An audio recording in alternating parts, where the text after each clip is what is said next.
All right, folks, welcome to the Fry My Calamari Show, and it's another day of Ethan Klein drama.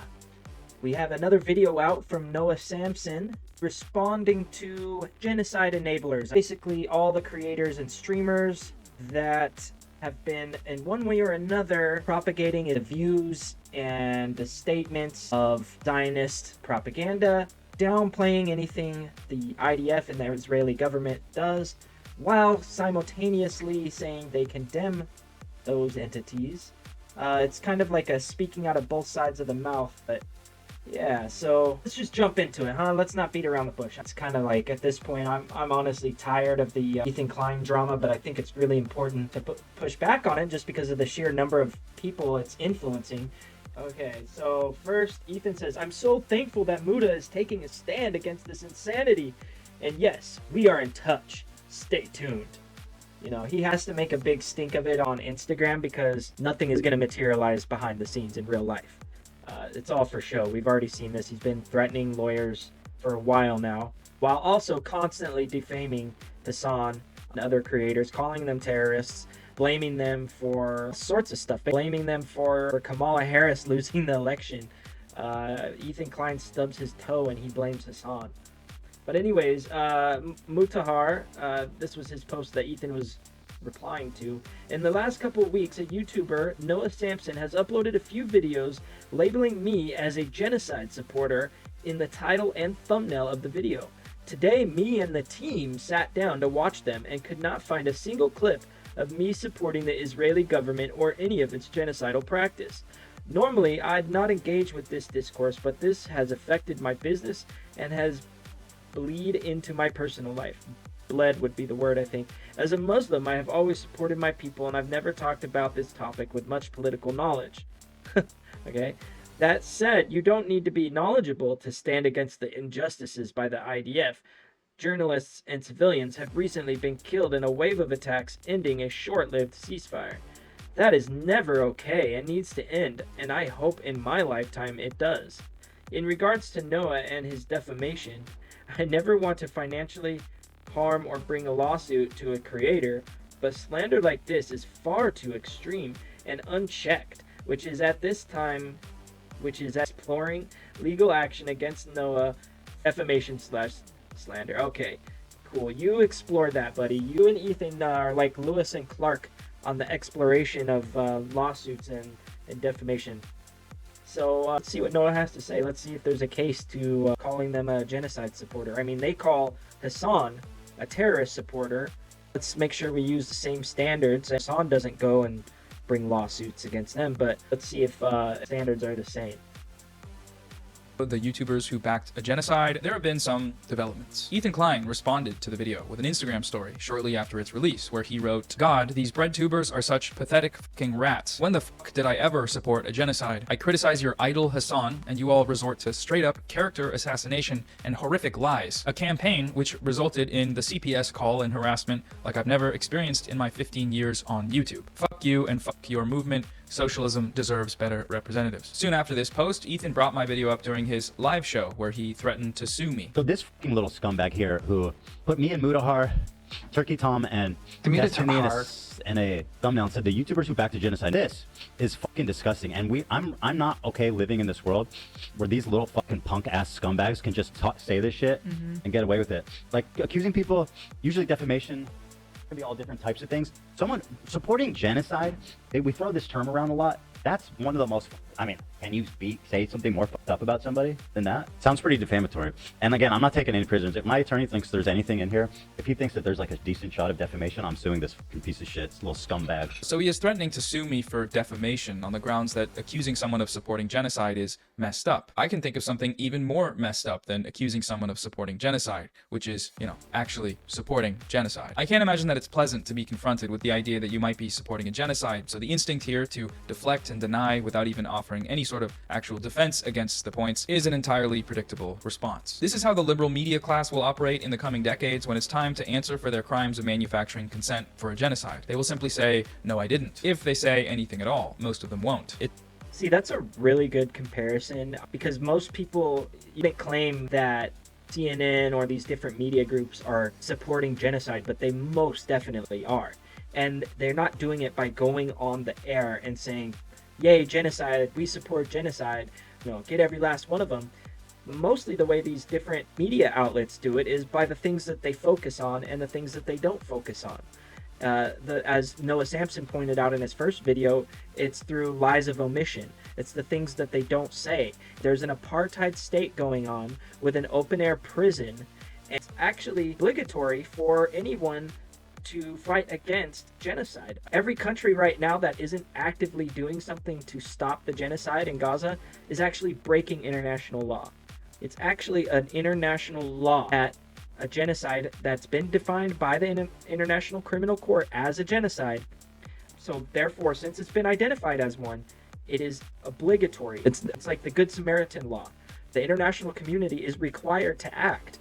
It's happened throughout history. It happened with the Vietnam War, it happened with the invasion of Iraq, and it'll happen again with Gaza. What makes Gaza a bit different, though, is that unlike prior US-backed atrocities abroad, we all know what's been happening there the entire time. Israel's genocide of Palestinians in Gaza has been called the first ever live-streamed genocide, because we've seen the entire thing as it's happened with high-definition cell phone video. The mass destruction, the ruthless attacks on the healthcare system, the deliberate targeting of men, women, children, medics, aid workers, the intentional starvation used by Israel as a weapon of war, and then the massacres that followed that starvation when Palestinians crowded around aid trucks trying to get what little food Israel was allowing into the Strip, the 20,000 slain children, many of them slaughtered with their entire families, the IDF terrorists recording and posting their war crimes, acts of humiliation, degradation. This is constant, by the way. This is something that you can go online to the Telegram. I could be mistaken, but they're on Telegram, they're on Twitter. It's not hard to find these IDF soldiers, these Israelis posting their genocidal actions on a daily basis. The evidence is constant and the evidence is undeniable, and it's not covered. And if it is, it's downplayed. If it's ever covered, it's downplayed. But again, this is daily. And again, they blow up every infrastructure building in Gaza. It's very clearly designed not as attacking war targets. They've already cleared these areas, and then they blow up empty schools. They blow up empty colleges. They blow up empty hospitals after they've already partially damaged and cleared the area. So those things alone tell you what the intent is. And I mean, it's very clearly ethnic cleansing or genocide. It is definitely, from a legal perspective, an apartheid and a genocide. Those legal definitions do matter. Their torture and rape of Palestinians, the full support of Israel throughout all of these atrocities, the vile, dehumanizing racism that is required to uphold a project like this. I just think we need to kill them, every one of them, and that's it. And if not that, because the country will not let that happen, the government. Just the least we can do is just kick them out of our land, because this is our home, this is our land, and we deserve it. What do you think about Palestinians? That I hate them, and I wish they all died. We didn't stop, and we killed everyone. You're gonna kill everyone? Yes, yes! You guys are animals. You guys are f***ing animal terrorists. You killed 10,000 kids. 10,000 terrorists that would grow up to be the next. 10,000 kids that would grow up to be the next terrorists. That's what we- Really? Because it's Palestine, they're... But I'm Palestinian. Does that mean I'm a Yes. Mm-hmm. I'm a Mm-hmm. Do you want Palestinian? This shit is sickening, and this is young kids, I know, but it's not just them. It's not racist to say that. It's just a fact. And they're victims, okay? They're victims of decades-long propaganda that has been dehumanizing Palestinians, and that's why it's okay with them to get rid of all of them. It's terrible. Then they turn around and call them terrorists, but they're perfectly okay with an entire genocide. So for me to say one side is terrorist and the other side isn't, it seems like terrorism is going on both sides at the very least. And then once you come to that realization, you have to come to the next realization of, like, who has the power to stop it? Who has all the bombs and the money? It's the Western powers. It's the United States. It's Israel. They've always said that Israel is a giant military base for the United States in the Middle East. We want to have control in that area, and we do it through Israel. If that wasn't the case, if Israel didn't serve that purpose, I highly doubt that they ever would have gotten the kind of support from the United States that they get billions of dollars every single year to maintain their apparatus. They would be forced to find peace. They would be forced to take a different approach with the Palestinians if they were not getting gassed up by the West, if they were not getting funded by the West. But this is just horrible. This is just sad to see. And unfortunately, all the polling shows that this does represent the greater population of Israel. It's not racist to say that. It's just a fact. It's just a simple fact, and it's due to decades of propaganda. Palestinians in Gaza today? Yes. All of them? Yes. Oh my god. We've seen all of this, which is why the whole "no, I didn't" defense doesn't hold up, because, you know, yes, you did. We have you on video during this genocide that everyone saw, spreading propaganda that's been used to justify that genocide. It's so vile to deny the suffering and trauma of the victims just because you need your heroes at Hamas to be perfect. My friends, defeating our brutal enemies requires both courage and clarity. I've watched enough Hasan to know that he's always said heroes are not perfect. That's his whole point. It's Ethan that needs the Palestinians to be perfect victims. If not, then unfortunately he doesn't see any other options. Everything is a non-starter when you try to get to possible solutions with Ethan. He says he's a two-stater, but as how we get to that point from where we're at here, he doesn't offer any solutions other than what they're currently doing. Clarity begins by knowing the difference between good and evil. And these monsters, they rape women, they burnt babies alive. Many anti-Israel protesters, many choose to stand with evil. They stand with Hamas. They stand with rapists and murderers. The Gazan Health Ministry, which, by the way, Gaza Health Ministry is run by Hamas, terrorist organization. I think a lot of people are all too happy to not look too deep into these things, but again, Gaza Health Ministry is Hamas. There was more Jews displaced than Palestinians during the Nakba. We have you. I'm trying to think of a time when Ethan has ever looked healthy. God damn. But the reason I think that's relevant is because if you can't take care of yourself on a basic level, I just question his mentality and the weird way of which he goes about things and the way he obsesses over things. He just inside and out does not seem like a healthy person, you know. And sue me, you know, if that's inappropriate or ableist to point that out or something, but I don't care. I think it's all related. A lot of times, people that are ugly on the inside, it ends up showing on the outside. I definitely think if he took care of his mental health and his physical health more, it would probably reflect in his actions. You on video attacking and delegitimizing the only groups in the world militarily resisting that genocide, with arguments plucked directly from the US State Department, the #1 material supporter of the genocide. Terrorist groups. We have you on video attacking and delegitimizing the most prominent media figures in the YouTube space who have been advocating against the genocide and breaking down the propaganda used to justify it. Hasan loves all terrorists. We have you on video running defense for the primary architects of the genocide. Don't talk about defamation. Those are the kind of statements you make on a daily basis.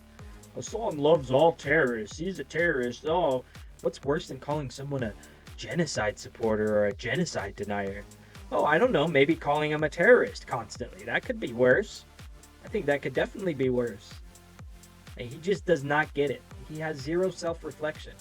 Both of them.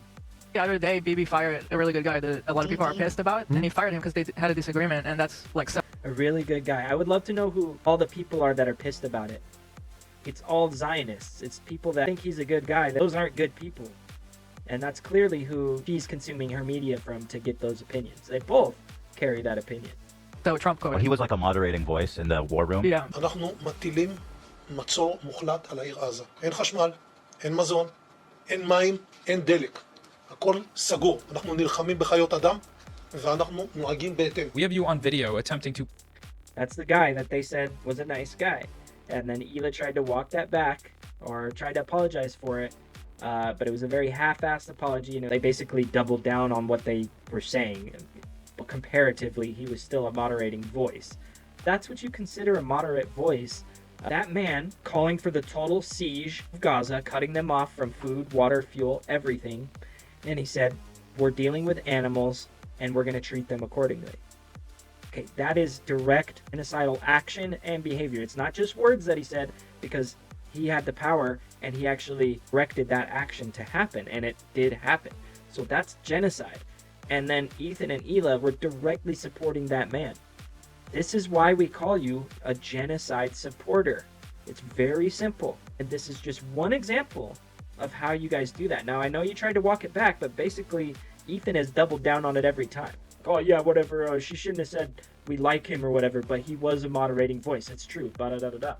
It's like, okay, dude, ride with that statement, because that's exactly what we're talking about when we say you're a genocide supporter.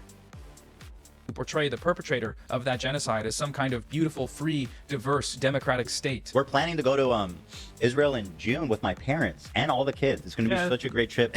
And I'm actually really excited to go there. I want to show you guys. You haven't been there in so long. It's been a long fucking time. What I want to do is show you guys how I see Israel. Because you don't see that. When you listen to Hasan and you hear all these fucking mega lefties talking about it like it's some super racist, like crazy, like Jim Crow style of society. Like, I can't wait to show you guys how beautiful, how multicultural, how like free it feels for people, or just it's a beautiful place. It is. It's one of the most diverse. God, he sounds so fake and beautiful. It is just how great it is, how like diverse it is. When they left Israel, all they did was talk shit about the place. All Ethan did was talk shit about it. Now suddenly he's in love with it. That's really fucking weird timing, dude. It's really weird. I don't understand how you can keep promoting Israel when it's committing genocide, which you claim to be on the opposing side. It just doesn't make sense. He's a walking contradiction of himself. Places I've ever been. These people all seem to believe that in order for someone to back a genocide, they need to like look into the camera and say, I support genocide. I think it's good. More of that, please. And while we do have examples of certain parties to the conflict here doing just that, like Destiny and Asmongold, I'm not going to cry a fucking river when people who have genocide that's baked into their laws are getting genocided. I don't give a fuck. They're terrible people. I'm pro-genocide. Like, it sounds really shitty, but like, I think that Israel should just drop its borders about where it is now, and basically Palestinians can go live in another place. The most common and effective way to back a genocide doesn't look like that. Mainstream Western outlets don't say those Palestinian kids deserve to be killed. No, they say that some kids died when bombs dropped, that Israel says it was dropping on Hamas, which is a US designated terrorist organization. The mainstream Western media doesn't say that there are no innocent civilians in Gaza. They simply quote the death tolls as being reported by the Hamas, aka terrorist-run health ministry, and then report uncritically the IDF saying that most of them are soldiers actually, and soldiers are terrorists by the way, so who's to say what's actually true? The mainstream Western media doesn't say that Yemeni children deserve to die because they're all Houthi terrorists. They simply cite the Houthi-run health ministry, aka terrorist-run health ministry. So when the US and Saudi Arabia kill those children, it's a sad event in the overall morally righteous fight against terrorists. Terrorism is bad, remember, and terrorists are the bad guys, so if some kids died while they were going after terrorists, you know, I guess that's just war. We saw the same response of no I didn't from Mutahar of the large YouTube channel SomeOrdinaryGamers. When Hasan Piker shared my video on his Instagram story, Mutahar responded to this post writing, I get watching other people's videos is all you're really good at, but try vetting out slander before promoting. I have never defended or backed the Israeli genocide on innocent Gazans, never will I ever. Following this, there was a bit of a back and forth. Hasan responded to Mutahar on Twitter writing, in your only video on Gaza, you admit to not knowing about politics, you try to cover Israel-Palestine as drama slop for a centrist audience, you defend Asmongold for his inferior cultures and genocide comment, then attack pro-Palestinian voices. Mutahar wrote back, yes, I do admit to not being an expert on the topic. I didn't cover it as a drama since it isn't one. Serious situations with dead people and attacks happening every day. I just don't downplay rapes and sugarcoat violent organizations like you. Also didn't defend Asmin in vid. Later, Hasan wrote, we were a year into the genocide here. This was your only video on the topic. It downplayed and ran defense for Asmongold's takes, while the bulk of your commentary revolved around how evil the pro-Palestinian streamers were from clips you compiled off of snark Reddits. Mutahar's final response was, it's almost as if the bulk of the commentary matched what the video was titled and centered about, Twitch allowing violent and unfiltered rhetoric from your camp on its platform. The clips were actually sourced from the creators who streamed them. So what do we make of this exchange? Well, first, Mutahar denied covering the genocide as drama, but that's exactly what he did. He's never once uploaded a video covering this topic except for when that coverage was filtered through a smear campaign that was making the rounds in the commentary community about a content creator they all don't like. You know, Hasan bad. Yeah, you're DOA with your shit right there. If this is the first video you're making on it, I doubt you give a shit about any of it that's going on. You're just seeing an opportunity to dogpile on someone you don't like. That is what's informing your position. You're just cherry picking the same out of context clips that have been farmed and put together by Destiny and his crazy people that spend all day clipping Hasan. It's just a hate campaign. And you give yourself away the moment you put a video out on a major geopolitical conflict going on, and this is your first video, first time talking about it. You should not be taken seriously. No one should give a shit. You know, you can do by trying to farm hate from Hasan, so that's why you did it. It's why it's got 1 million views. He denies defending Asmongold in his video, once again making no effort to actually defend himself on that point, but that's also false. Mutahar whitewashed Asmongold's comments further than anyone else, really. He went so far as to change the content of what Asmongold actually said to make it seem like he wasn't talking about Palestinians when he was. In this situation, one could, if they were to extend the charitability, could say that Asmongold was probably referring to extremists in the Islamic religion. Even Asmongold himself admitted that that's what he said when he apologized. This is why he was banned. Literally says Palestine in his apology. But if one were to extend the charitability and he said they genocide, we can actually say he meant something totally different. He was talking about just the leader of Hamas. And that's not downplaying or defending what he's saying one little bit. Meanwhile, Hasan interviews someone that's not even a confirmed terrorist, and if he is, the terrorism doesn't even involve murder. They're actually following the law. Them and Hezbollah are, unfortunately, those are the only military groups anywhere that are standing up to Israel against the genocide. That's actually following the law. And you guys call it terrorism, but what do you call what Israel and the US is doing when they're killing all of the civilians in Israel? And what about the West Bank? What about all the civilians in Lebanon? What about all the civilians the US killed in Iraq and all over the Middle East? Is that not terrorism? Is the United States not a terrorist group because of that? I mean, I'm just asking questions here.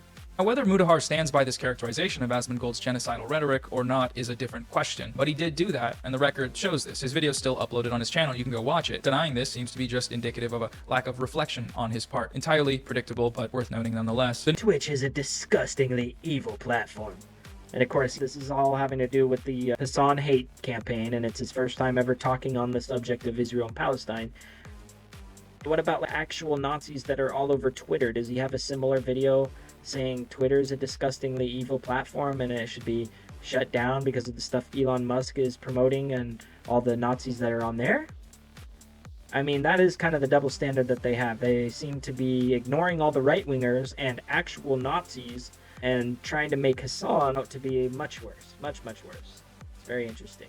No, I didn't. Defense is the expected response from centrists and liberal Zionists alike, but I don't know how well it'll hold up in court. I didn't back genocide. How could you say that? I just sat silently the entire time it happened, except for the one time I spoke up, which was actually to attack pro-Palestine activists with bad faith smears that originate from a community of openly genocidal Zionists. I'm pro-genocide. They're terrible people. Best of luck to you in your legal endeavors should you pursue them. I don't know how well that'll hold up, but have fun, I guess. In his last tweet, Mutahar seems to deny his participation in the smear campaign, writing, "The clips were sourced from the creators who streamed them." This is false. Mutahar did not source these clips from Hasan's stream. He sourced these clips directly from the smear website. He cited the website out loud and said, go check it out, guys. That's a website known as danclancysucks.com, where it goes through a treasure trove of some of the most popular streamers on the site. One of the most popular political streamer, Hasan Piker. As we went over, this website is a compilation of out-of-context clips and arguments attacking pro-Palestine creators that openly embraces the support of genocidal Zionist organizations like the ADL and genocidal Zionist politicians like Richie Torres. The community from which all of these allegations originate is that of a content creator who says things like this. He is interviewing the guy who's about to go do some shit to get himself killed, basically. That's what I was about to say. That website, which is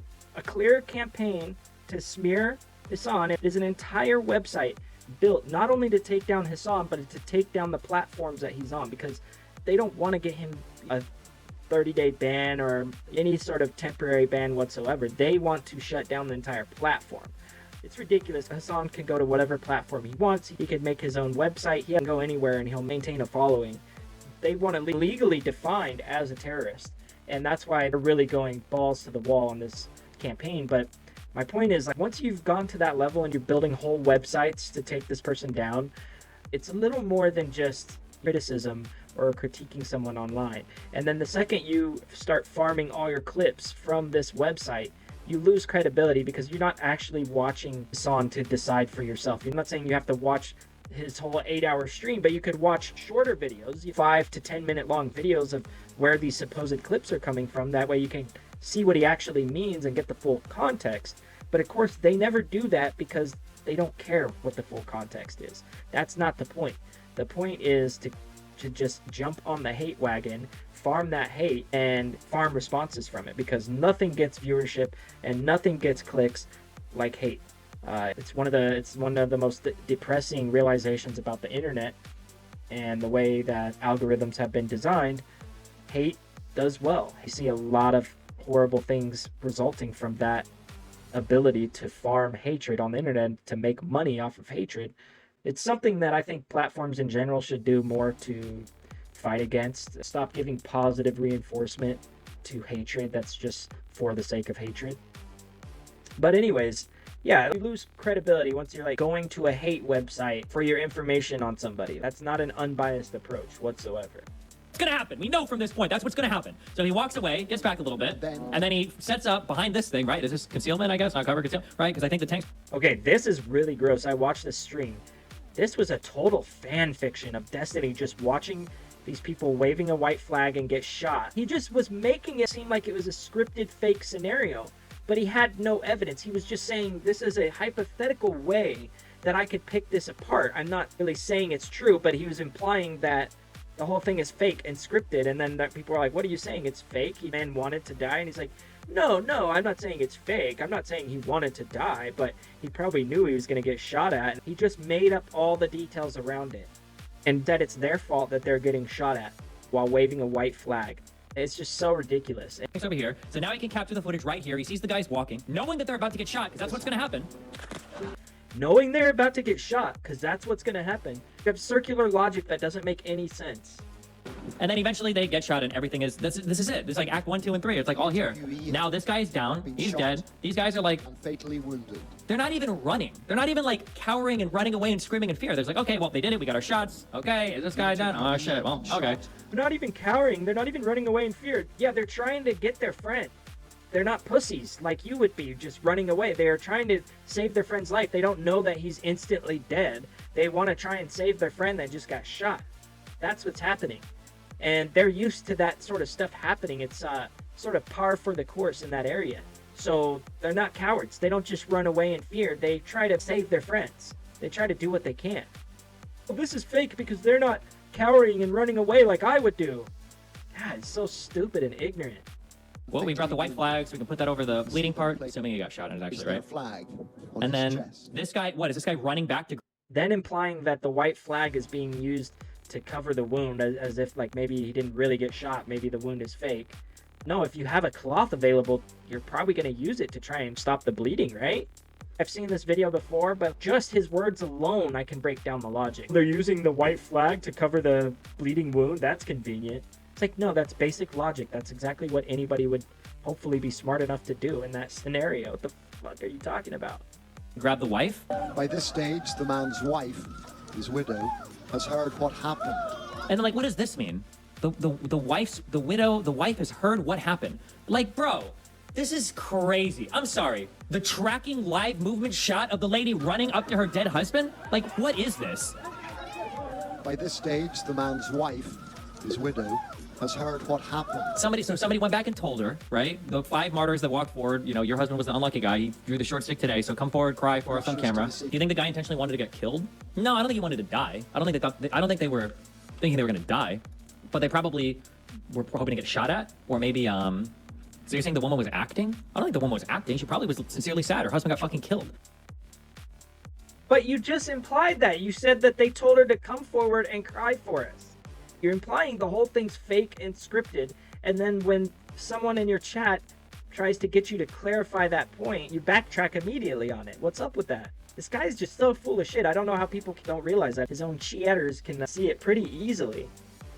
But I think they were farming TikTok clips. I mean, remember, these people, actually, yeah, like, have suicide bombers. So it's not that big of a stretch to imagine that they would be willing to get shot. However, now, I haven't gone down this road because this is...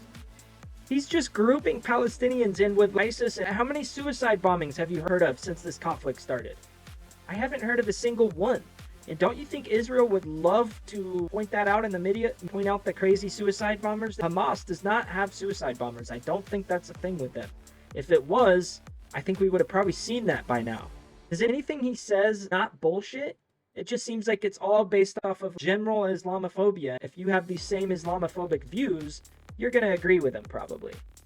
But any sort of critical thinking would tell you that he's full of shit. He's talking about suicide bombers, and that is not a thing. These just look like regular people trying to live their lives. way more, it would require me to make a lot more assumptions, but it's also possible he didn't get shot, right? Now, do we know the name of the guy? Is he actually dead? Do we even know if this is his wife? These are a whole bunch of questions that would be valid. Now, if I was way more on the pro-Zionist side, I would be asking those questions. Who is this guy? Do we even know if he's actually... If I was way more on the pro-Zionist side. So, I mean, that is an open admission right there that you are a Zionist, at the very least. Which I don't know if Destiny even denies that. I just know that because of the stuff where he said he's pro-genocide and getting busted for being a sex pestany, that's why Ethan has kept it on the DL that he's been in communication with Destiny, like, nonstop. And I don't care what anyone says if they try to say there's not proof of that. He's been caught communicating with his Discord. I'm pretty sure he has DMs with him, like frequent. And he says he doesn't even talk to the guy. So I don't know what's in the DMs, but the fact that he says he doesn't talk to the guy and the fact that there are DMs, yes, you know he's lying. And then he had his two most current collaborators. He has contact with them. He had Lonerbox on the show, who is Destiny's most recent collaborator. And he had some sort of contact with Dan Saltman as well. Maybe it was just DMs with him as well. So yeah, there is some guilt by association there, but Ethan won't publicly admit that he gets a lot of his info and talking points from Mr. Destiny, Mr. Sex Pestiny. Fucking dead. Like, we don't actually see the wound, right? It seems like they don't have any problem showing anything else. Like, why just the white flag so that it can look all bloody? Like, show us the actual gunshot. You have no problem showing. Probably because they're stopping the bleeding and because it's not a propaganda piece. It's not scripted. You're expecting them to come up to the camera and like spread the wound open for you? You think, oh, that's AI or something. Like, you would just make up some more dumb shit. Oh, really? They're walking up and showing us the wound? That's so convenient. That's so scripted. That's what you would say. It doesn't matter what they do. You're going to downplay it, distort it, and lie about it. And that's why we call you a genocide denier and a genocide supporter. Other violence, right? What Pallywood means is that you're capturing intentional video footage to sell a certain narrative about what's going on, basically. So Pallywood might be, well, this, right? So the idea is that like 4 innocent civilians are like walking up and you just want like a clip here of the IDF shooting them for no reason because they're civilians with white flags. And you kind of ignore the fact that like, okay, well, they're in a battle zone in an area they were told to evacuate from and they're going back to try to release somebody that was captured. Like that's like Pallywood, I think. You're essentially provoking the enemy to take... Is there evidence for everything he just claimed? Is that proven? And either way, if they're walking with a white flag, do they deserve to be shot and killed? Jesus. One is largely a justified action, and then trying to say that it's like indiscriminate civilian killing. It's like a setup. It's not fake, but... It's not fake. It's a setup. You contradict yourself.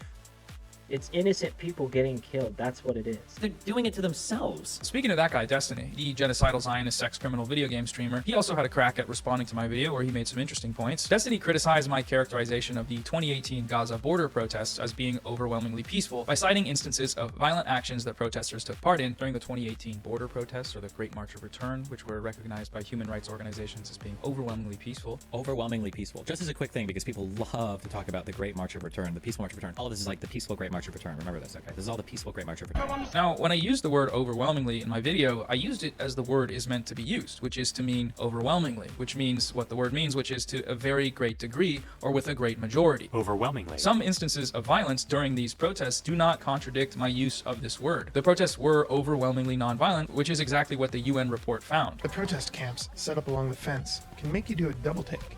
In parts, they look like a community festival, a carnival, a fair, like a distant cousin to Burning Man. Women prepare falafel sandwiches, barbers give haircuts and trim beards. Lip syncers and dancers perform in the shade. Actors ham it up playing cruel Israeli soldiers. Families come with their children. Ultimately, though, regardless of how the protests were characterized overall, the reason I brought them up in my video was as evidence that Israel has a history of intentionally targeting Palestinian civilians for slaughter. That's what the UN report found. Israeli snipers intentionally targeted medics, journalists, men, women, children, elderly people, and disabled people. Cite whatever instances of property damage, tire burning, flag planting, rock throwing you want. These are irrelevant to the fact that Israel intentionally targeted thousands of civilians with sniper fire. The commission interviewed an international journalist covering the demonstrations at the Malika site who described the scene that day. What was notable was the amount of injured people and the slow, methodical shooting. Every few minutes, you would hear a shot ring out and you would see someone fall, and then another shot and another person fell. It went on for hours. I saw a man who had been shot in the throat. I didn't see it happen, but I saw the immediate aftermath. He was covered in blood. I saw a man who had been shot in the head. There was a constant stream of bloody bodies being carried back towards the ambulances. It was surreal and endless. It became almost normal. It was happening so often. A shot, a person falling, people carrying the body away. The number of wounded was astonishing. I couldn't say how many people I saw who were shot because it was so high. I have covered wars in Syria, Yemen, Libya, and I've never seen anything like this. The slow, methodical shooting. It was just shocking. Presenting this fact is only a one-sided history if you think intentional civilian targeting is somehow warranted due to other unrelated instances of violence, which definitionally cannot be true. This is, of course, if we're taking international law into account, but Destiny's a Zionist, so that's not high on his priority list. I'm pro-genocide. Destiny has had similar Israel glazing-induced English language difficulties in the past. He had this same response when Norman Finkelstein brought up the 2018 border protests in the Lex Friedman Israel-Palestine debate early last year. In 2018, there was the Great March of Return in Gaza. By all reckonings of human rights organizations and journalists who were there, it was overwhelmingly nonviolent. Along the Gaza perimeter, there was Israel's best trained snipers, correct? I don't know best trained, it was snipers. Fine. Snipers. Okay, all right? Because, hey, laugh! It's hilarious. The story's so funny. You're lying about it's the Great March so of Return funny. had aspects of Okay, violence to it. okay, Look what even the UN says it themselves. Okay. But you only select what the UN says that you like. See, the problem, Mr. Morelli, is you don't know the English language. You don't I can read from the UN website itself. In regards to the Great March of Return, they said, while the vast majority of protesters acted in a peaceful manner, during most protests, dozens have approached the fence attempting to damage it, burning tires, throwing stones and Molotov cocktails towards Israeli forces, and flying incendiary kites and balloons into Israeli territory. The latter resulted in extensive damage to agricultural land and nature reserves inside Israel, and risked the lives of Israeli civilians. Some instances of shooting and throwing of explosives also talk fast, so people think that you're coherent. Notice Destiny's retort to Hey, he called him out perfectly there. Talk fast so people think you're coherent. Yeah, he's ignoring his own words. The vast majority were peaceful. He said it in his own words, but he ignores that part and emphasizes the small incidences where there was violence. Oh, throwing some rocks and some Molotov cocktails compared to a bunch of snipers headshotting and killing tons of people. It's slightly different. Norm's description of the protests being overwhelmingly nonviolent is that there were actually aspects of violence. This is not a contradiction. Overwhelmingly means overwhelmingly. عمري 16 سنة صابت في يوم الأرض تاريخ 30/3 يوم الجمعة كنت على الحدود الشرقية في رفح. كان في آلاف المتظاهرين متظاهرات شباب وفتيات ونساء وأطفال وشيوخ. وصلت على الساعة 9 صباحا. بدينا انه اول ما وصلنا قعدنا وشفنا وين رح نقعد وبعديها رجعنا صلينا الجمعه ورجعنا انا وصاحبتي. لما وصلنا لقينا كل الشباب راجعين كلهم لورا ما حد بيتقدم. فمسكنا انا وياها ايد بعض وصرنا نقدم قدامهم واجوا باقي البنات صاروا يمسكوا ايدينا والشباب صاروا يهتفوا لنا يشجعونا اكثر مشان نقدم اكثر. كنت امسك الاعلام واغرسهم واقرب اكثر واكثر. غرست العلم ومسكت علم ثاني وصرت الوح فيه. فالاحتلال يعني ما عجب هالمنظر يعني طبعا يعني كنت انا محروقه يعني من جوا كنت بغلي يعني انت عارف شوفي كل ظلم يعني انت بتعيش كل يوم. كنت من الاقليه الموجودين يعني كنا بنعد على اصابع اللي قدام. وانا قدمت كثير وكنت بعيد عن اليهود اقل شيء 20 متر. لما لوحت العلم سمعت صوت طلع صابت صدمه يعني كابوس. اول ما شالوني وقعت على الارض بعدين شالوني ثاني مره ودوني على الامبولانس. كنت يعني بدي انام كنت وجع كثير. Now you find it so far-fetched.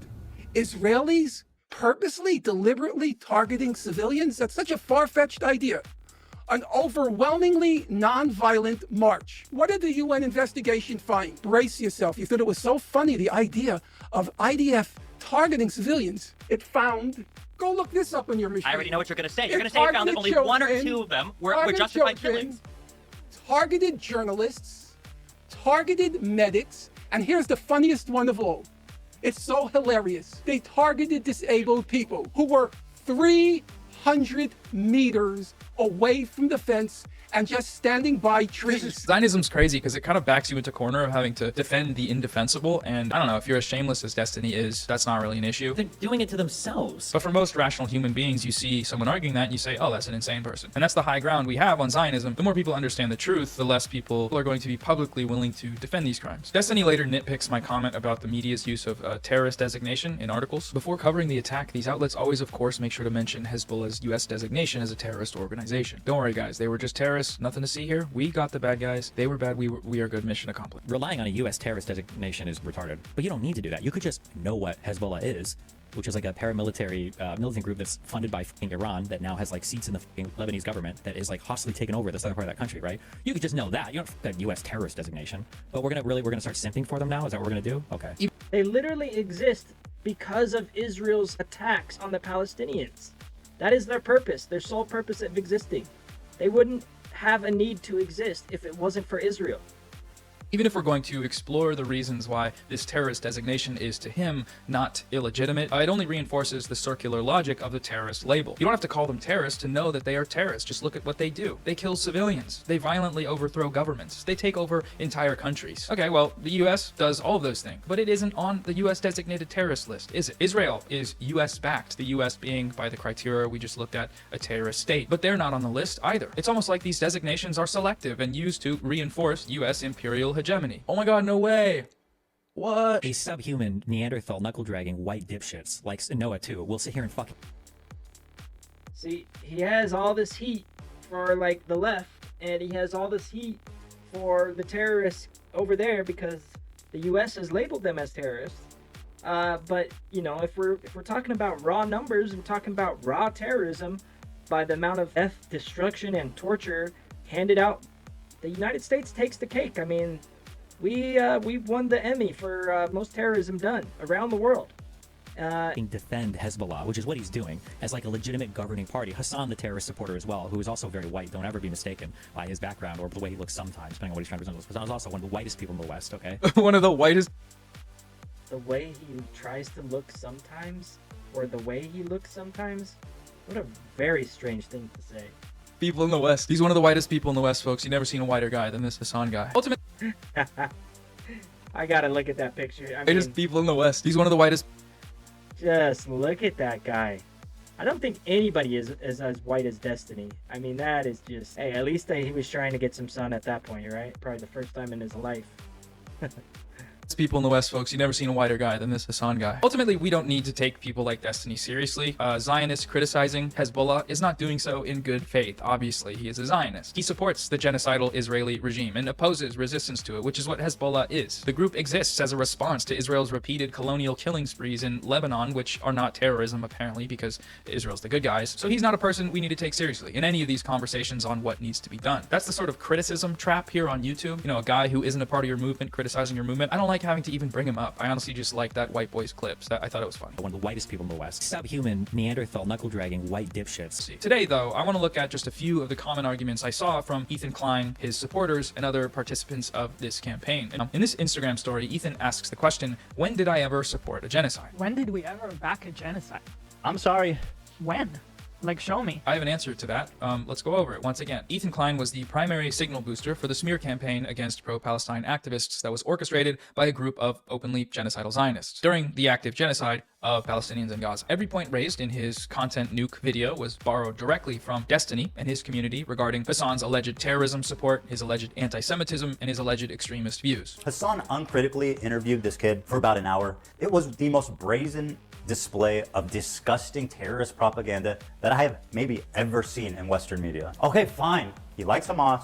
He watches their propaganda, but he's not going to deny the violent rapes that took place. That is way beyond the pale. Ethan himself, in this very stream, reveals that he is aware of Destiny's comments that openly endorse the genocide of Palestinians. The only person he's probably not defaming here would be Destiny because of his comment about, he said, I believe in genocide. He said, I think, and during one conversation, like that the Palestinians should just leave. So if you're talking about defamation, that's like an easy out, right? For legally speaking. So that's one way to back genocide, is by functionally collaborating with an openly genocidal Zionist who you know is openly genocidal on a video that reached over 3 million people exclusively using arguments and out of context clips that were compiled by the community of that openly genocidal Zionist. The other major way that Ethan backed the genocide of Palestinians in Gaza with his video was by spreading atrocity propaganda narratives that the Israeli state, military, and its backers in the West have used as rhetorical justification for their genocidal actions. This backing precedes Ethan's content nuke, as he was one of the first major content creators to spread the 40 beheaded babies hoax. They found 40 dead fucking babies at this kibbutz where like tons of people got killed. Now, I don't know if they were beheaded, okay? And some people really care about that detail. So to me, the 40 babies is enough. I never really thought that I would see and have confirmed pictures of terrorists beheading children. A false claim that he has yet to rescind or apologize for making. In the content nuke, he was never shown evidence of it happening, was never shown pictures of it. Everybody's lying about that shit. And when they're lying that bigly, when they're doing lies that huge, that massive, right off the bat, right from the rip, right from the jump, you have to question everything they say after that. They question everything Hamas says, even though the death counts always end up being more than what the Hamas says. Just like regular death counts usually go, it takes time to find all the bodies. After going back, when UN and other independent organizations have checked on their numbers, they've found to be accurate. So there's no real reason to question those. On the other hand, the claims by Israel are constantly accepted, even though they've been outright proven to be lies constantly. And their propaganda is so bad, like the way that they put their propaganda out with no evidence and with tons of evidence showing the opposite, it just ain't, it's not convincing at all anymore to anybody with any sort of critical thinking ability. doubles down with this sort of propagandizing for the state of Israel by spreading the Hamas mass rapes hoax. He cited the documentary from Sheryl Sandberg that relied on testimony made under duress in Israeli detainment centers and unverified claims from witnesses. Earlier this year, former Facebook executive Sheryl Sandberg produced a documentary that was screened at the White House and on Capitol Hill. Last year, Hamas committed horrific acts of sexual violence. Sheryl, I thank you for all your work to bring to light the horrors of this issue and for your film about what happened on October 7th.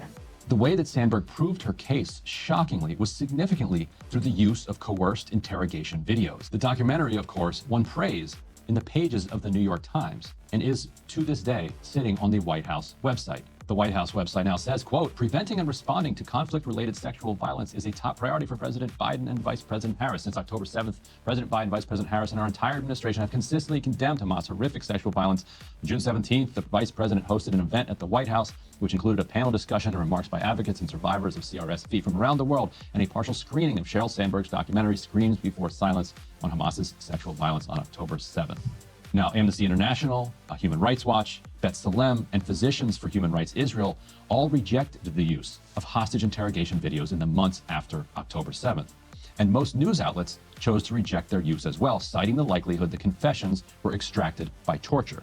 Sheryl Sandberg, the White House, and Hamas have all gone a different direction. Now, my point about this propaganda claim seems to have been misconstrued by some viewers of my video. The claim in question is not that rapes occurred, rather that Hamas systematically weaponized sexual violence during the attacks. This was the claim spread by mainstream news outlets like the New York Times and used by the US government and the Israeli government as a pretext for blowing up occupied apartment buildings to target low-level Hamas commanders. That's the thing, is no one's saying that no sexual violence happened on October 7th. It's highly likely, highly possible. But if you're going to claim that mass sexual assault was used and weaponized by Hamas, you need to have some evidence to back that up.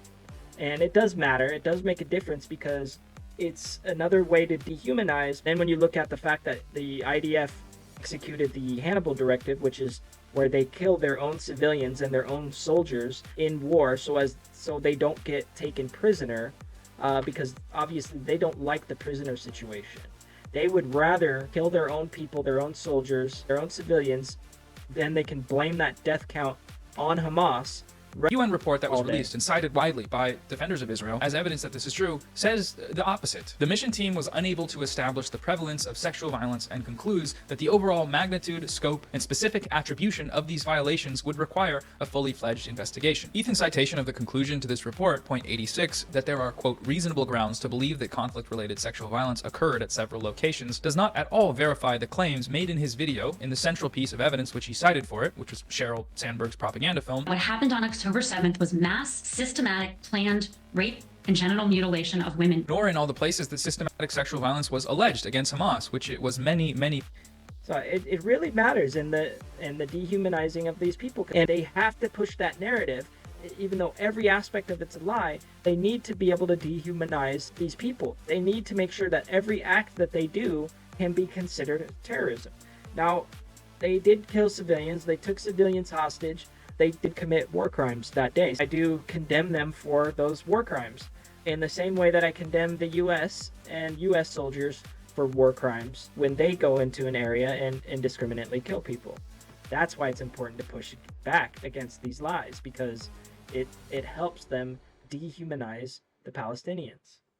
places, mainstream places. This conclusion also does not contradict anything Hasan has ever said about October 7th. In every clip cited in the video, Hasan is talking about the systematic rapes claim. The systematized mass rapes that Hamas dealt on October 7th, not a single bit of that has been verified. The clip that was cited repeatedly by Ethan, what he seemed to think was a smoking gun, downplaying the violence, specifically the sexual violence, which he's done a lot of. Doesn't matter if fucking rapes happen on October 7th. Like, that doesn't change the dynamic for me even this much. So that's the other part of this problem that many people can't contend with. Like, the Palestinian resistance is not perfect. They're not like so good. They have magical bullets. Ethan's presentation of this clip is dishonest, though. It doesn't even matter. None of this justifies that Palestinians have a right to dignity, a right to emancipation, a right to live. Yeah, he's not saying the rapes don't matter. He's saying it doesn't matter in the context of Israel's right to commit genocide. So even if sexual assault took place on October 7th, it doesn't give Israel the right to do what they're doing. That's just the bottom line. That's just the facts. It does not make him a terrorist supporter. I believe the same thing. I've just said that I condemn the war crimes and any sort of terroristic act or tactics that were used by Hamas. It's not hard to do. Free lives, free from this occupation. Doesn't matter. Doesn't matter if fucking happen on October 7th. Like, that doesn't change the dynamic for me even this much. Hasan isn't talking about sexual violence in a vacuum. He's talking about it in relationship with something else, in relationship with the struggle for Palestinian liberation. It's like saying that it doesn't matter if rapes occurred during a slave rebellion. That doesn't change the dynamic that slavery should still be abolished, which is an entirely uncontroversial statement, if you're against slavery, of course. Some noted that the UN report called for further investigation into these alleged crimes, and that's true, it did. However, further investigations have been repeatedly denied by only one party, and that party is Israel. Why not put the responsibility and blame the atrocities quite simply on the perpetrators and say it was Hamas who did it? When I accepted the invitation from the government of Israel, we had... It's funny how Israel doesn't want investigations into anything going on in Gaza. They don't want any sort of press in there unless they can control what's recorded and what is said about what is recorded. They have to control the narrative completely. This is one area where I gotta say TikTok really helped. A lot of these apps that allow people to post without getting censored has been able to show us what's really going on in Gaza. Not that you can't tell from the press pictures that we can get, where you see an entire miles and miles and miles of leveled city. There's no way you can look at that and think that it's anything but terrorism. You don't need to completely level a city like that to hit your military targets. It's very clear that they're trying to completely destroy everything. A number of meetings, and we discussed the parameters and explained clearly the purpose of the mission, which was only for the purpose of gathering, analyzing, and verifying information. But still, it is pretty clear who did it after talking to survivors and hostages returned, right? It wasn't the Belgians who did it. Just, I mean, it's pretty clear. I understand the frustration of the people of Israel. I mean, like, I was distressed when I came to Israel because I saw a traumatized nation. So I understand the frustration, but I think it's up to your government to give access. And that's one also of my first recommendation. What's interesting is that Ethan has showed some level of skepticism for these sorts of allegations before, but it's insane to me that they want them to complete an investigation without actually investigating. That's what she was demanding on air. Why do you need information? Why do you need to verify anything? We're telling you what happened. We're telling you who did it. Like, you're trying to tell someone to do manufactured consent live on television. Only when the victims were Palestinian. Palestinian females freed from Israeli detention said more than 15 fellow Palestinian women were raped by Israeli interrogators to force them to confess to charges leveled against them and collaborate with the Israeli intelligence. Quote, Israeli investigators and intelligence officers keep videotapes of raping to blackmail the female detainees. So according to, I guess, this website, this doesn't seem like super credible, at least, or it might be credible. Do you have an issue with CARE or Islam.net or the... I love how he is just ready to dismiss it offhand. He doesn't want to look if there's any more articles, if there's any other information backing it up. He's just immediately ready to dismiss it. I think that's interesting. It might be a subtle thing that he doesn't realize. At least he probably doesn't realize how much he's doing it. But it's just this very clear double standard, this very clear bias where he'll take a headline from an Israeli source or an IDF source, and he'll run with the headline, whatever the claim is. And a lot of times the stuff he's presenting doesn't even say what he thinks it says. So he's not even running with the headline. He's running with the idea behind the headline. And it's just a complete double standard because on one hand, he accepts it with no sort of backup, with just an idea of a headline. And on the other hand, There's video evidence of gang rape going on in the IDF prison. Video evidence. They actually arrested multiple IDF soldiers because of it, and then there was riots from the Israelis to get them out of jail. So that story is completely downplayed in the media. You don't hardly hear about it at all. I don't know if anyone even knows about that, but you can't dismiss it at all. There's video evidence. And right here, he's ready to just dismiss this without even looking into it to even the slightest degree. What is this website? What is this? Well, why don't we look for some other sources and see how credible it is? What is this? The lack of... I mean, listen, that's a huge claim. 15 Palestinian women were raped. Mm-hmm. I was sexually abused in photographs, she said. But, like, what? I don't know what this is. What is this? What do you mean? Is this a source? You're asking if it's credible. Yeah. Yes, CARE is credible. I think, at least. What is, CARE is there's the... no source. There's, like, nothing here. Like, shit. I mean, that's a pretty extraordinary claim. I mean, fuck. Like, it's serious to say that the Israeli apparatus is using rape systemically to oppress the Palestinians. On March 13th, the United Nations... It is very serious. And you're a guy that constantly claims you know how bad Israeli state is, you know how bad IDF is, you say you're against their actions, you say that you want a new government, new leadership. So in this case, you're acting like it's unbelievable and you're choosing not to look further into it. This is what we're talking about when we call you a genocide supporter. You're not even willing to say, yeah, this fits what I know about the government and about the IDF. Let's look into it further to confirm it and see if it's true or not. He's ready to dismiss it offhand. It does not fit with his other narrative that he knows the Israeli government and the IDF is bad. He says he knows that. But yet, when he's presented with a specific piece of information about him, government's doing, he dismisses it offhand. You see how it doesn't fit the two narratives? I'm not saying that he has to instantly believe it. I'm just saying he won't even give it the time of day. He won't even accept that it's possible. He just says, oh, that's a big claim. I mean, that's a big claim. That's a big... Okay, well, let's look into it. You don't seem curious to look into it further. You just seem like you're ready to dismiss it right away. Interesting. And I saw Hasan say later on that AB's dad works for CARE. I wish I would have heard AB speak up about that at some point. Nations released a report called More Than a Human Can Bear, which concluded that it's actually Israel who is guilty of this crime, the use of systematic sexual violence, along with various other gender-related crimes like the deliberate targeting of reproductive healthcare facilities and violence against women and girls, all of which amount to crimes against humanity and acts of genocide. This report is absolutely damning. Everything that the US government, the State of Israel, the New York Times have ever accused Hamas of doing, Israel is guilty of with actual proof. Despite this, the Western media has been silent. In what little coverage the report is receiving, the findings are being downplayed in a repulsive manner. The New York Times, for example, let's just read how they covered it. The Israel is guilty of genocidal mass rape report. The headline reads, UN accuses Israel of targeting reproductive health facilities in Gaza. A report by a UN committee found that Israel has committed genocidal acts intended to prevent births. Israel quickly rejected the findings as biased. Thanks for the heads up on that. Okay, so no mention. Did it put genocidal in quotes? That's crazy if they did. The report is receiving, the findings are being downplayed in a repulsive manner. The New York Times, for example, let's just read how they covered it. The Israel is guilty of genocidal mass rape report. The headline reads, UN accuses it... Yeah, quotes, genocidal acts. This is what we talk about in the media being supporters of genocide and genocide deniers. It's little things, the way they report on things, like the way they put genocidal acts in quotes. And then Israel quickly rejected the findings as biased. You don't think the stuff that Israel puts out is biased?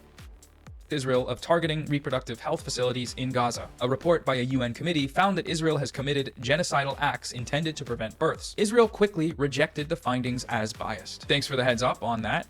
Okay, so no mention in the headline or the subheading of the systematic mass rape and sexual violence campaign by Israeli forces. It just groups those in with the genocidal acts there. And then an immediate citation of Israel's defense. Incredible. Let's read on. A United Nations commission on Thursday accused Israel of targeting hospitals and other health facilities in Gaza that provide reproductive services, including an IVF clinic where thousands of embryos were destroyed in what it called an effort to prevent Palestinian births. The report by the... All those test tubes were labeled Hamas baby on them. They were targeting terrorists. Clearly. They were targeting Hamas future leaders. Come on, guys. This isn't genocide. This isn't trying to systematically wipe out as many people as possible even before they're born.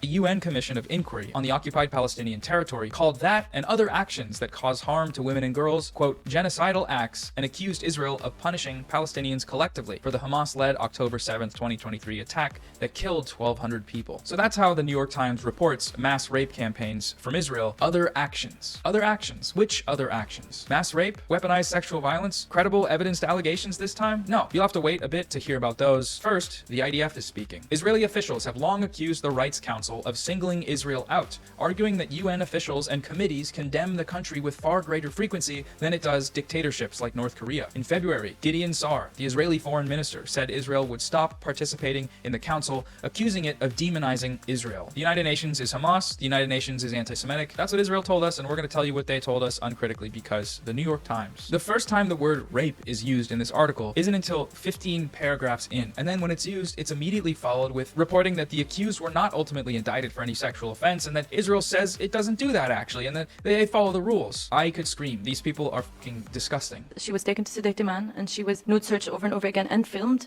And then she was raped twice by Israeli male soldiers, 2 of them at a time, while videotaping her. We have also one testimony of a woman who was also taken. She says she was also raped by an inspection device by a female soldier more than once. They inserted the inspection device in her rectum. We have also one testimony of a woman saying that she was strip searched and they would beat her on her behind and they would humiliate her in front of each other. Most of the women also were taken from Gaza, West Bank and Jerusalem said they were beaten on their genitals, which has made it to conclude that there must have been a directive that's been given to the Israeli army to treat women in such manner, because in Jerusalem you're treated by completely different law enforcement than in Gaza or in the West Bank. But all these women said they were beaten on their genitals.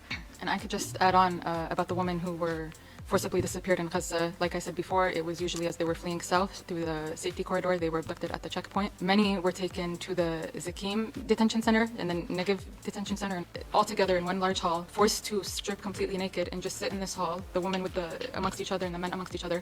And it's also been reported and known that Israeli civilians are invited to come to this detention center and mock the Palestinian prisoners while they're naked, photograph them, and watch them as if it's a zoo. So that's something that we've seen. Also, when it comes to checkpoints, like I said, it's where the sexual violence happens and it goes unreported. So we have a testimony of a teenage girl who was made to undress a man because he refused to undress. They made her undress him, even though she's not related to him. She doesn't know who that man is. And while being searched and touched and molested on their breast and on their genitals as well. The media has largely downplayed this report and its findings, but it does conclude that Israel... Because if all their stories match and you're getting these same stories from multiple people at the same event, and there's no mismatch of information, it's a way to tell that it really happened. I'm not saying that's all the only evidence. They have video evidence. They have soldiers that came forward on the IDF that admitted to doing these things. There is a ton of evidence. Unlike the other side, I'm not saying Hamas doesn't do stuff, but it's just not on the mass level that we're finding evidence for in the case of the IDF and what they're doing. Was guilty of the most prominent accusation made against Hamas on October 7th, which is that it weaponized sexual violence systematically. Israeli security forces do this in a coordinated, intentional manner with the goal of subjugating, humiliating, and collectively punishing. It might seem like a weird analogy, but it reminds me of an abusive relationship or a narcissistic cheater. Usually in those relationships, the person cheating is the person accusing and being super paranoid about the other person being a cheater. And they constantly are accusing them, constantly want to check their phones. And it's because they have a guilty conscience and they're projecting. You see a very similar thing going on with the IDF. They are projecting what they do, the Palestinian people. It's just crazy, the cognitive dissonance that has to take place for that to happen. And it looks completely insane from any outsider. It comes down to propaganda, and it comes down to the propaganda that's necessary to maintain this ethno-state in the way that they've maintained it. You can't do it in this colonial state method, but since they did do that, they have to have a reason to justify throwing these people out. It's very simple. It's like, we got to get rid of these people one way or another. We either got to kill as many as we can or throw as many as we can out, or some combination of both.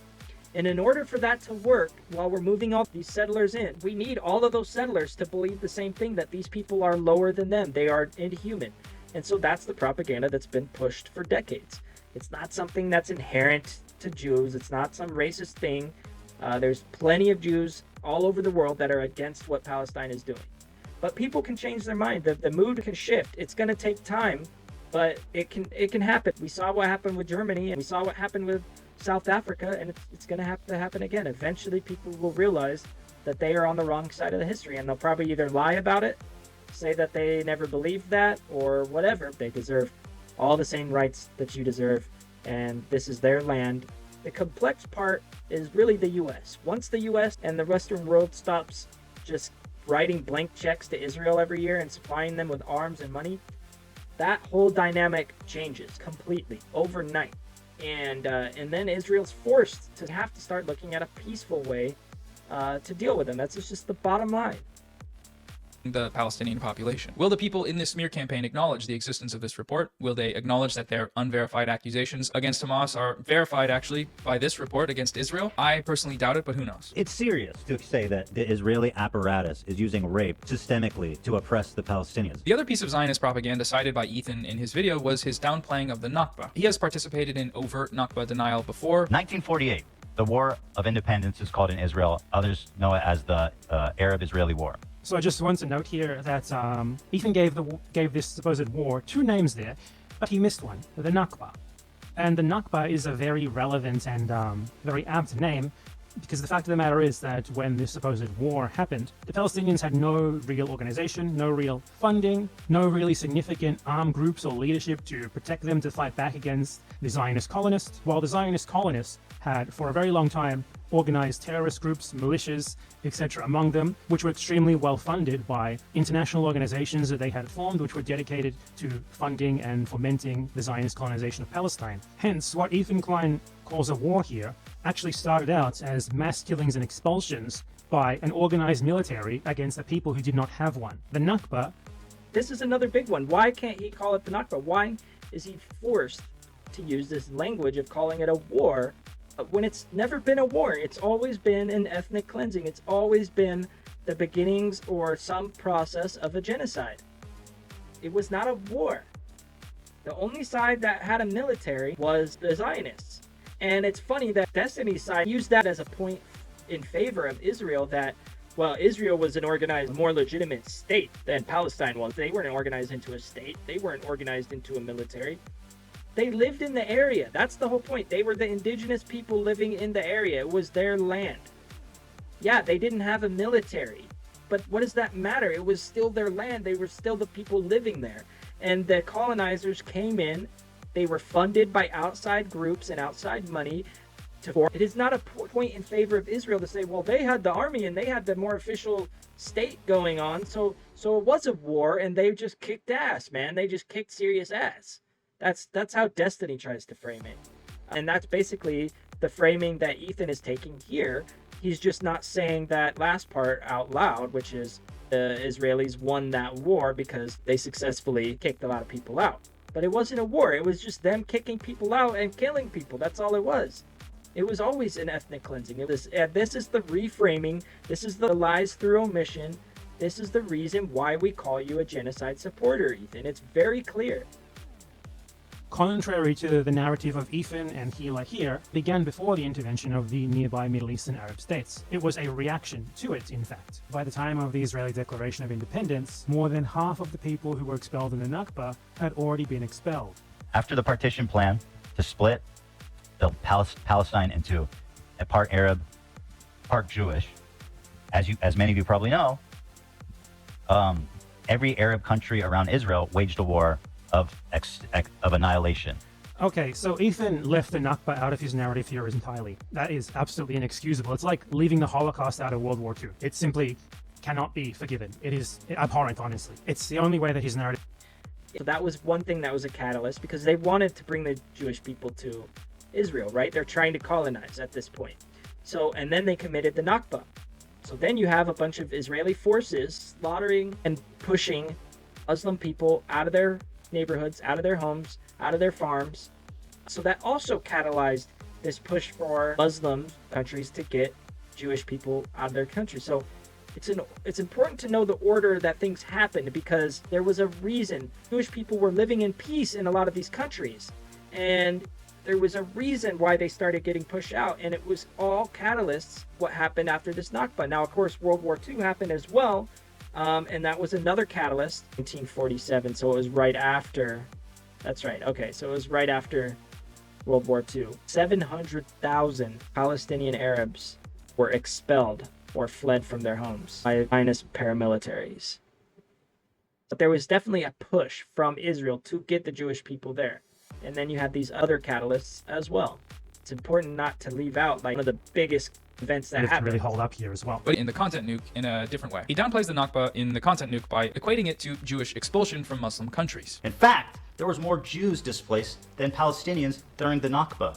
1 million Jews. This is done with misinformation, so he lies by omission regarding the nature of Jewish immigration to Israel. But even if he hadn't, this is on its face a piece of Zionist propaganda. Because being a refugee does not enshrine upon you some right to steal other people's land and make them refugees. That's what the settlement of Israel was, and any equivocation between that and other factors is a direct rhetorical justification for the crime. The very premise behind it is obviously flawed, and presenting the partition plan as if it was not clearly a grave injustice is a rhetorical trick to then sort of implant this idea that what Israel did was legitimate. They were just abiding by the plan, apparently, even though they broke every single thing that was stipulated in it, and that it is the fault of the Palestinians.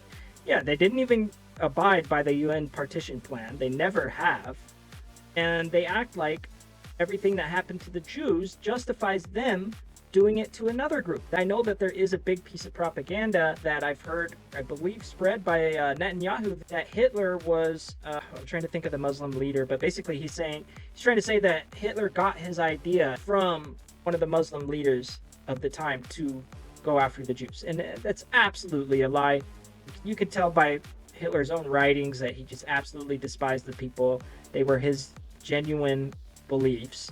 One has to wonder if this is part of the reason that they're able to justify in their minds that it's okay for them to genocide Muslims because they're the ones that gave Hitler the idea to do it to them. I've heard Netanyahu say it, so I don't know how prevalent that is in the imagination of Zionists. But when someone commits genocide on your people, it's not like a get out of genocide free card. That's not what that is. That's not how that works. Palestinians for rejecting obviously untenable things like this, rather than just giving up more than half of their country to new arrivals for their own exclusive use. And it's especially ironic that Zionists love to cite the partition plan as somehow legitimizing when they reject like literally every other UN prescription or decision, binding or not, ever made on the subject of Israel-Palestine aside from it. The last main point on Ethan. Yeah, they've basically said the UN is Hamas, controlled by Hamas. They've said that on several occasions. But they're happy to quote the UN if they report or come out with any sort of report that seems favorable to Israel. They'll be happy to push that. But as soon as it says something that goes against their narrative, oh, that's Hamas. Support of the genocide in Gaza is his effort to delegitimize resistance to that genocide. He spends a good deal of time in his video going after Hezbollah and Ansar Allah, literally calling them the bad guys. All right, so these guys are clearly the bad guys. I feel like I already touched on this a bit in this video and the last one, but what struck me about this section was just the brazen lies about these groups, spreading the ridiculous claim that Hezbollah is responsible for the entirety of the death toll of the Syrian civil war, while also changing all of those deaths, which included combatants, to civilians, and accusing them of genocide. They participated in the slaughter of over 500,000 Syrian civilians, and they killed hundreds of thousands of civilians in what can only be described as a genocide. No one does this. I don't know where this came from, but it's just legitimately a bizarre claim to make. Or his false claims about the Houthis, that the hostages taken from the Galaxy leader had not been seen or heard from since the genocide began. I'd like to remind everybody that the crew that's kidnapped in this video has been missing for over a year now with zero updates on their health, whereabouts, or anything. That lines up with leftist values. That's not true. They were confirmed to be in good health by visits from humanitarian organizations, or just lying about the nature of their attacks, as if the Houthis are attacking these ships for any reason other than what they're doing it for, which is to stop Israel's genocide. The Houthis have been extremely explicit and repeat on an almost daily basis. Their attacks on ships in the Red Sea will stop as soon as the Gaza war ends, and this has been a huge talking point from Destiny. I heard him again today talking about how the Houthis are just randomly attacking ships. They're not doing any good. They're not helping anyone. They're just terrorists attacking random ships.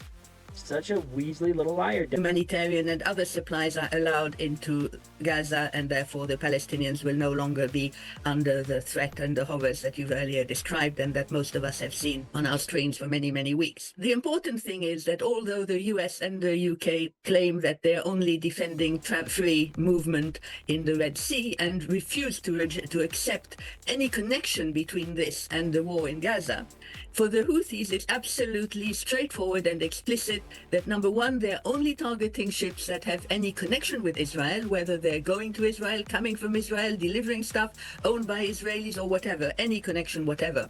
and that other ships are not targeted, except of course now, since the US and UK strikes have started, they are also targeting US and UK ships. Also evident in the fact that during the ceasefire, quote-unquote ceasefire, that Israel violated over 1,000 times, the Houthis stopped the attacks, and they only started them up again when Israel started completely starving out the Gaza Strip, fully restricting aid. And in defiance of the starvation blockade, they're following the law. They're doing Good Samaritan laws by doing something, at least attacking the financials of Israel.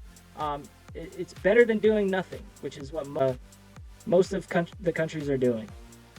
Not even killing people, they're just interrupting trade for Israel. It reminds me of the no correct way to protest. And obviously stopping merchant ships is a little bit more than protesting protests during the NFL. They were acting like kneeling during the national anthem was some big deal, some horrible thing to do. It's the same thing here. They're not allowed to break out of their open air prison and fight back and kill civilians. I mean, that's understandable. But now you have a group that's just taking down merchant ships temporarily to interrupt trade to affect Israel financially and hurt them that way to the Israelis. That's not acceptable either. That's still just being labeled terrorism. But yet there's still, these same people are not labeling Israel terrorists as they kill hundreds of civilians daily. It just doesn't make sense. And it's this continued double standard that these people have that proves that they're supporters of genocide. It's not a matter of them just coming out and saying, I support genocide, like you said. It's the things that you don't say. It's the things that you emphasize and the things that you won't even admit exist. All of those things, you use critical thinking to figure out whose side you're on. It's not that difficult. The US and the Saudis started bombing in Yemen and killing children. So if you want to stop Israel from killing children, the US will kill your children. That's basically the conclusion of that sequence of events. It bears repeating here, Hezbollah... I just thought of something too. I'm very curious if Ethan plans to go live at all while he's in Israel. That'll be very interesting to say. He says that he criticizes Israel. I'll be very curious to see if he feels safe and willing to do that. I'm assuming it has freedom of speech. Let's see how much he's willing to criticize his government. I wonder if he's going to have any government propaganda handlers while he's there. Very curious to know that as well. Just some things that popped into my head. More than likely what he'll do is make a video, edit it while he's there or when he gets back and then release it. But what I would like to see is him go live and criticize his government while he's out there. Someone should ask him to do that. Someone should make sure that he does that to prove what a free country it is. No, people do, but anyways. Hezbollah and Ansar Allah are the only groups in the world that have provided aid to the Palestinian resistance against Israel's genocide. That's a fact. Citing their status as US-designated terrorist groups or historical examples of their violations of international law does not change that fact. If we acknowledge the fact that Israel is committing genocide in Gaza, which Ethan, or at least his fans, seem to believe he does, then it must also be recognized that the international community is legally obligated under the Genocide Convention to employ all means necessary to prevent said genocide. This is important because, let me see if I can hide this.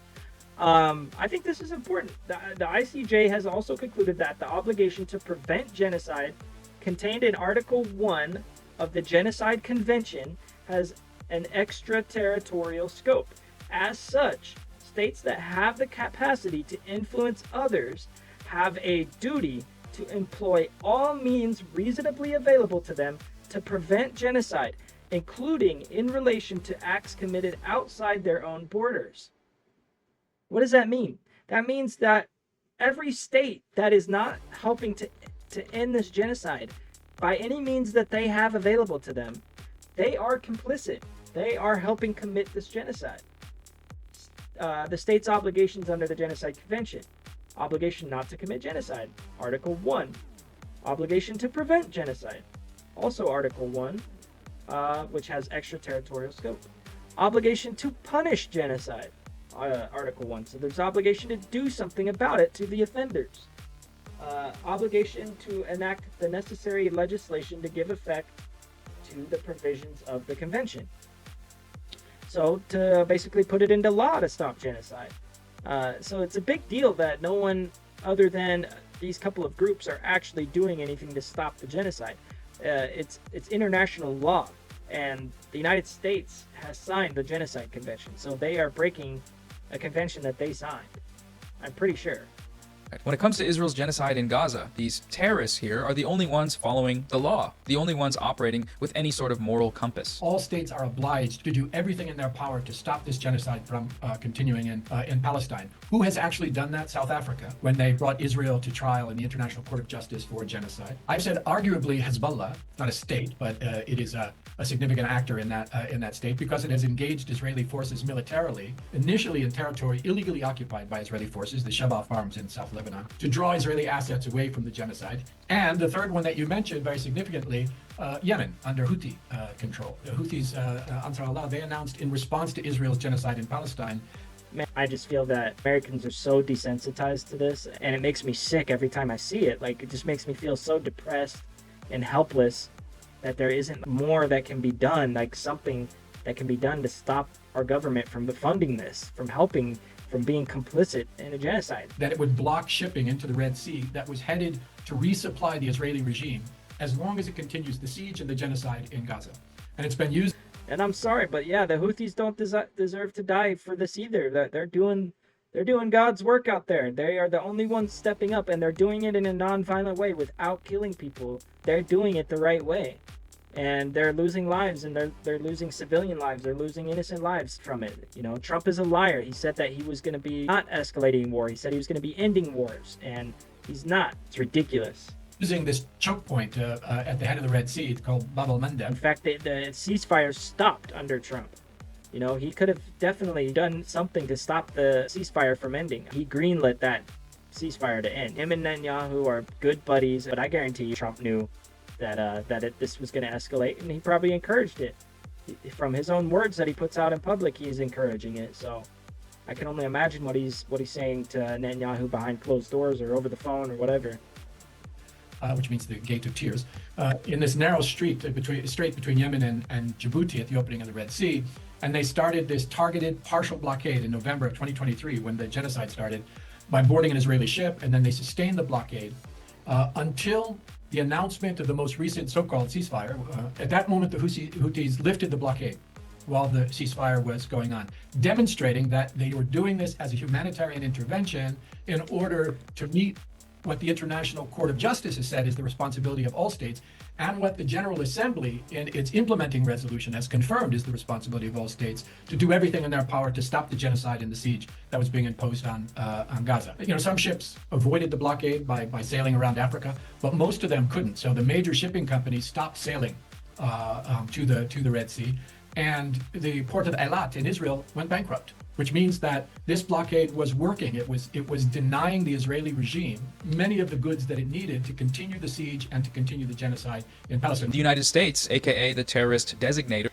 That's incredible. So not only were what they were doing was obligatory action, not only that, it was actually working. It actually bankrupted the port in Israel. I didn't even know that part of how successful it had been.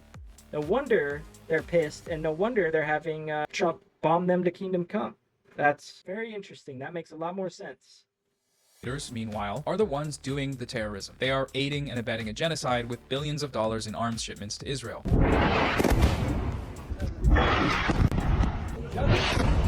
The liberal framework of thought is only able to conceptualize. Imagine living in an area like, it's one thing the amount of people that are getting killed, but imagine living through that. Like every time you hear something in the sky, you must have PTSD. Is just, I imagine those people are just like flinching all the time from loud noises, and just living in an area where you're hearing bombs going off every day is an extremely traumatic experience to live through. As actors in conflict as being good and bad. Israel's far-right government is bad, Ethan says, but so are terrorists. Genocide is bad. I don't agree with genocide, of course, but hijacking ships is bad too. It's against the law, which is bad. Everybody should just stop doing bad stuff. Okay, well, Israel's not stopping. They're not stopping the genocide. The US is not stopping its arms shipments so that Israel can continue that genocide. That is the material reality. If you actually want that genocide to stop, you need to do something material to try to stop it. And so far in the world, the only people doing doing that outside of Gaza militarily are Hezbollah and Ansar Allah. If you spend all your time attacking these groups while sitting on the sidelines idealistically opining on what forms of resistance are acceptable to you, then you're supporting the genocide. Full stop. There's something to be said here about the basic attack on free speech evident in this campaign. They want to deplatform Hasan for interviewing a Yemeni teen. Yep, it's the same as the damn people. Like I do think it's a good analogy because it's the same as the people that were going after Colin Kaepernick for kneeling during the national anthem, saying that that's an unacceptable way to protest. That's an unacceptable way to fight back against police brutality, even though it's completely peaceful. It doesn't hurt anyone. It's disrespecting the veterans. There's so many ties. It's actually very similar to genocide denial and Zionism, because Ethan is like, there's no way to. He'll be the first one to be like, yeah, police brutality is bad and all, or in this case, Zionism and the Israeli state, they're bad and all, but as far as a proper way to fight against them is, well, I don't have a proper way for anyone to fight back against them. It's so similar to the protest thing. Like, he's against any sort of fight back against the Israeli state in any form. Even though he has said settlers in the West Bank are valid military targets. I hope he remembers that when he goes out there. I don't know. He just says so much contradictory stuff, but I think that's a good analogy to the, like, there's no proper way to protest, and there's also no proper way for them to fight back. Teenager on the grounds that they believe this teenager is a member of Ansar Allah or the Houthis, a US designated terrorist group, and that Hasan didn't just interview him, but he promoted him. Glazing is the legal term they use, I believe. It started with Hasan platforming Houthi terrorists. This kid is a rampant anti-Semite and a violent Houthi terrorist. But he literally had a terrorist on the stream. This wasn't really an interview, it was like a glorified promotion reel. Glorifying a terrorist live on stream. This man does not critically apply any form of journalism. Hasan did not ask him one critical. I cannot stand that Willie Mack guy. He's just so fucking fake. God, that guy just, his voice and his whole vibe is just so fake and plastic, like used car salesman. Question. In fact, the opposite. It was a complete puff piece where he sucked him off, elevated him, was uncritical. None of this is true. Ethan provided no credible evidence to the claim that Rashid al-Haddad, or Tim Houthi Chalamet, the nickname of the Yemeni teenager, is a member of Ansar Allah. And in their interview, Hasan asked multiple questions that were critical of Rashid. I don't know if he can answer this or not, but as far as the Ansar Allah militancy goes, like as far as the standing military goes, like I don't know if he is allowed to speak on this. I don't know if he's like actually a part of the groups at all, or just like simply a TikToker. You know what I mean? I don't know how to ask that in the best way possible, though. يعني بقول لك يعني أنا يمني يعني كيمني يعني أنا واقف إلى جانب فلسطين. His answer is a Yemeni who stands with Palestine. In America, some of the like leading groups that are pro-Palestine are led by Jewish people who are anti-Israel. How does he feel about that? والله يعني صراحة أي واحد يدعم فلسطين إحنا معه. He's saying anyone that supports Palestine, we're with. Hell yeah. But even if that hadn't happened, and even if he were a member of the Houthis, calling for deplatforming on those grounds is a basic violation of free speech. It was very frustrating to see that, because like there is journalistic value to interviewing every single person. People have interviewed Osama bin Laden. I was trying to make him comfortable in that conversation because I didn't know if he was a Houthi or not. I thought he might be, right? So I wanted to make him as comfortable as possible. And then yes, the conversation trajectory probably would have changed a little bit if he had said he was a Houthi. He said he was not, and I was inclined to believe him. There's no reason for me not to. But even in that process, I still asked him about like his thoughts.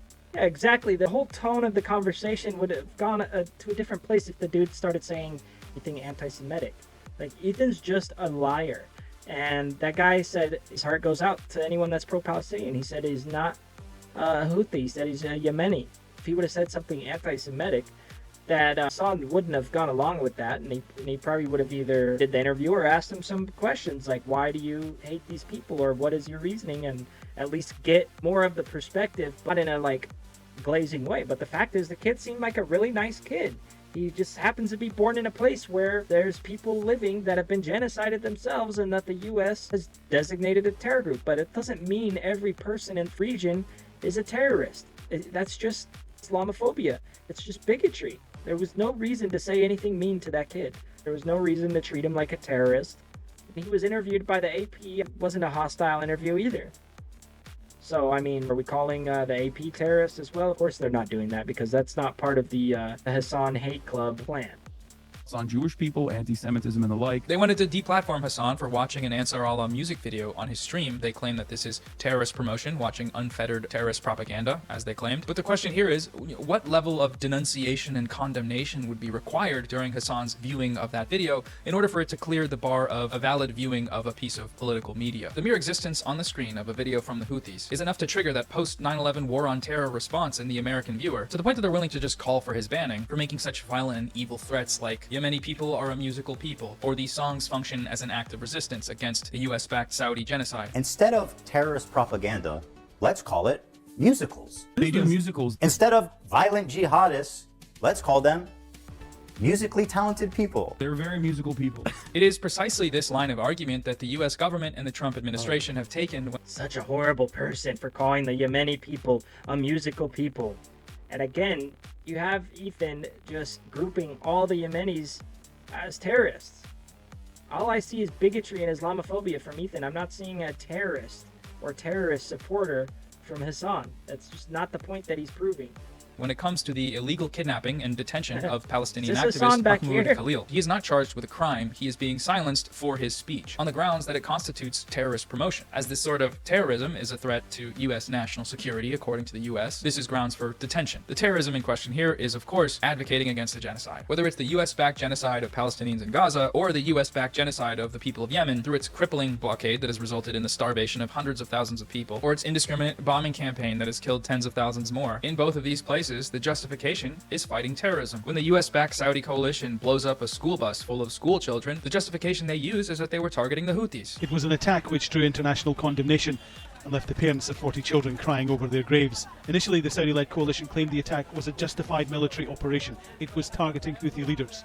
Now, it says, it made mistakes. When Israel blows up a hospital, lighting medical tents on fire and burning Palestinians alive, the justification they're using is fighting terrorism. It's all part of this same system, and whether on the ground in Gaza or on the airwaves of media coverage of it, the premise itself of terrorism needs to be challenged. Which is why when you release a video for 3 million people attacking resistance to genocide as terrorism, terrorist groups, terrorist propaganda, terrorism, terrorist organization, you're sort of doing that same thing. The last point for today's video I want to bring up is the concept of deflecting criticism. Ethan implies that my decision to criticize him or character assassinate and horrifically lie about him, as he put it, is tied to Hasan being my idol, and my idol being criticized compelled me to defend him seemingly against logic or reason or something like that. This was an accusation shared by many of the viewers of my video. Hasan Glazer detected, opinion rejected. Now what's interesting is that this response simply reinforces my point about the Hasan bad online media ecosystem. To these people, responding to my arguments on their own merit is unnecessary because they can simply write me off as de facto wrong because I am defending Hasan, who is de facto wrong because Hasan bad. It is not the actual political issue I'm defending him on that they're able to challenge. The issue, of course, being opposing Israel's genocide in Gaza and informing viewers about the resistance to that genocide without screaming, I condemn terrorism into the microphone for every second of that coverage. No, it's not that. It is the mere fact that Hasan is on the screen while I make these points that seems to trigger this response. The response of completely ignoring the valid connections between Hasan's arguments and my own. It's cowardly, but expected, and only serves to strengthen my resolve in the notion that these people are not serious in their politics and therefore should not be taken seriously. The other major example of this sort of deflection is in regards to my citation of the YouTuber Bad Empanada. I can't tell you how many comments I received from people that decided to throw out all of the points made in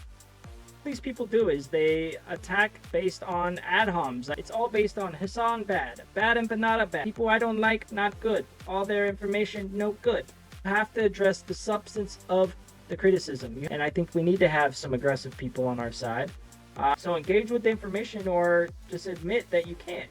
Going after people just saying he's bad, he's fat, he's ugly, he looks like a terrorist, da da da da da. These are all the things they say, and it's not an argument. Sorry. Same thing they do with Mike from PA. Oh, he's fat, he's ugly. They just dismiss him. I don't know if any of these people have seen Ethan. I mean, if we're gonna base his information on the way he looks, his information is dog shit, man. He looks like a freaking zombie that just crawled out of the ground, so his information must be total bullshit if we're basing it off the way people look. My hour-long video in their entirety because at the start of it, I cited Bad Empanada's prior responses. None of these comments, and I mean not a single one out of the seemingly thousands of them, took the time to respond to, let alone debunk Bad Empanada's points about Ethan's video. So far, I haven't seen anyone do that or even try. Regardless of how you feel about Bad Empanada or what you think of his posts online, the facts are the facts. If you can't dispute them, then just say that and move on. Embrace your ignorance and your blind fandom, because at least then you're not being a coward. You're just saying, yeah, I'm dumb, I'm a dumb idiot baby. I don't like Bad Empanada because he's mean to my favorite streamer. Okay, that's fine. Palestine. That's the truth. There's a claim going around that Hasan being pro-Palestine does not make him immune from criticism. One of the most cynical methods Hasan deploys to sidestep any criticism is to deflect to the ongoing genocide in Gaza. I've seen him do this so many times. He frames it like you are selfish for trying to criticize him, no matter what the reason is, because there's a genocide happening, man. How can you criticize me at a time like this? In one way, this is true. Like, let's say Hasan walked up to you and stepped on your foot and you said, hey man, don't do that, ow. And he responded by saying, you're gonna criticize me while there's an active genocide going on right now? Seriously? That would be an example of an invalid deflection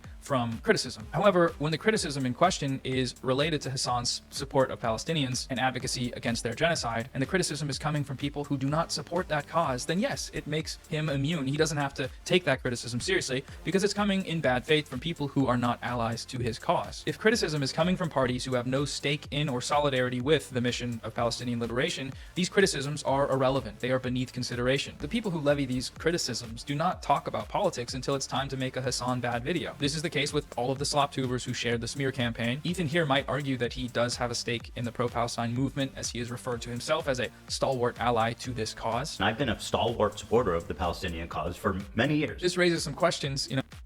He sounded like such a damn cornball when he said that. I've never heard him use that word before. I'm just still curious where he decided that it was fitting to his support of Palestine. You know, to my mind, namely, how? What did he do to be able to bestow upon himself the label of stalwart ally? Calling yourself an ally is already, you know, what are you doing? But in this case, especially, what are you do? What did you do? What did he do? He donated to a fundraiser. Okay, but what if I told you that this donation was a one-time donation of what is likely less than 1% of his yearly income to a fundraiser that Hasan ran, and that this was followed by total silence on Gaza over the course of the genocide until it was time to attack Hasan with smears that originate from genocidal Zionists. And then in order to justify these actions, he would hold that donation of what is likely 1% of his yearly income over people's heads. I've donated $6,500 to a Palestinian charity after the war started. Hey, Ethan Klein, thank you for the dono. Ethan Klein gave $6,500. My goat. And when I say silence, I do mean that. A search through every episode of the H3 podcast, which is Ethan's most significant form of content creation in the span between October 7th of 2023 and the release date of his content nuke, you can count the number of times Gaza is mentioned on one hand. Most of the time, it's not even brought up by Ethan. It's brought up by his producers, and then when they bring it up, barely a breath is spent on the topic. I'm not interested in handing out or revoking allyship badges, but I do think if someone is using that label on themselves while actively working against the cause, this needs to be exposed and understood so that we can stop including them in the conversation. I realize that for those of you who are already aware of how he's doing this, I'm just doing that now by talking about him, and you're welcome to criticize me for that. That's who I'm willing to listen to criticism from, people that actually care about this issue. But I do think there are a good amount of people, in his audience especially, that just can't really see what he's doing. People who might otherwise be allies to the cause are being misdirected into liberal Zionism, and I do think that's worth exploring, at least for a certain amount of time. Now, while all of this vitally important influencer discourse was going on, somewhere else in the world, there were other developments. On March 17th, Israel carpet-bombed sleeping Palestinians in Gaza at 2 a.m. in one of the most bloody massacres since the genocidal onslaught began 17 months ago. Over 400 Palestinians are confirmed to have been killed by this act of Israeli terrorism, and over 1,000 more injured. They killed more children in a single day than in any day in Israel's history. This came after 17 straight days of a complete siege on any humanitarian aid from entering Gaza. They had already been breaking the ceasefire repeatedly over 1,000 times, something which the US media continually whitewashed, but this attack was Israel's formal unilateral destruction of the ceasefire, slaughtering hundreds of starving children in their sleep. This record-breaking child-killing event was celebrated in Israeli Telegram channels with hundreds of thousands of members. In response to a video of a Palestinian girl mourning her mother that was slain by Israel, the Israelis wrote, "Cry, you whore, a whore, 1,000 whores. Cry as long as you can until we get to you too and eliminate you together with your ugly girl." To a video. I don't know how you can say that to a little girl, to an innocent little child. It is truly disturbing. Ethan and H3 had their big, fundraiser for themselves right before the ceasefire ended. I don't think Ethan has mentioned it. Hasn't even popped up. I don't even know if he knows that the ceasefire ended. He sure as hell doesn't mention it, doesn't bring it up, doesn't talk about all the dead children. How does it not even get a mention from him? But every day he's calling Hasan a terrorist. Every day he's bringing up Hasan and ripping into him when he's just continuously ignoring what's happening in Gaza. It's just so disgusting.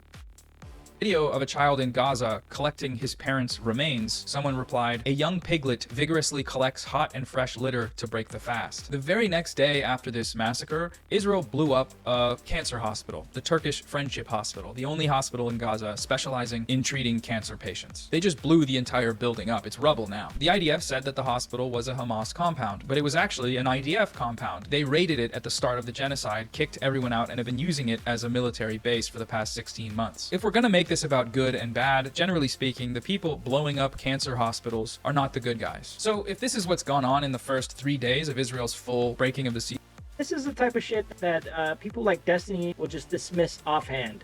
And someone like Ethan, if you present him with this information, they'll just say, oh, well, they said it was a Hamas compound. I don't know about the other stuff. I don't know if those claims are true. He just believes Israeli state propaganda, their narrative, but then claims to be against them, claims to call them out. But for what?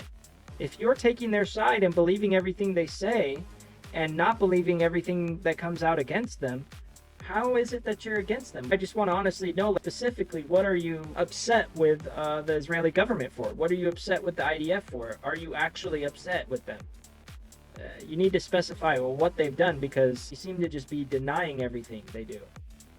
ceasefire. Why am I, instead of talking about that, talking about what some idiot Zionist influencer thinks? And there's a few reasons, but first, look, the last time I framed a video about Gaza around a YouTube drama, it got over 700,000 views. That's 700,000 people that came in expecting me to talk shit about a YouTuber and left with a video that was mostly about Gaza. But when I released a video the following week with an explicitly political topic, media coverage of Israel's ceasefire violations, it barely broke 100,000 views. My perspective right now is that over everything else, we need reach. We need people to know about what Israel is doing, people that don't already know, or at least aren't seeing updates on Israel's genocide, which is a lot of people. The media is not covering it. They weren't covering it a lot before, but over the past 17 months, that coverage has dwindled down to almost nothing. And as we've seen, the majority of it is just straight up manufacturing consent. This includes that record-breaking child-killing massacre from Israel. How many of you heard about that, described in those terms, the terms of what actually happened, and not just another new, quote, Israeli Gaza offensive, with some catastrophic record-breaking death toll that doesn't even make it into the headline? The best way, I think, to get more people to know about this stuff is by using the algorithm for what it's meant to be used, which is views. And in this case, what that looks like is farming drama. I could be wrong about this approach, and if you think there's better ways to go about this, then feel free to let me know in the comments. I've been thinking about lately doing something like scaling up and running the channel as a platform, but a non-profit, so that I can just cover more things more consistently and not have to choose between, a US-backed child massacre and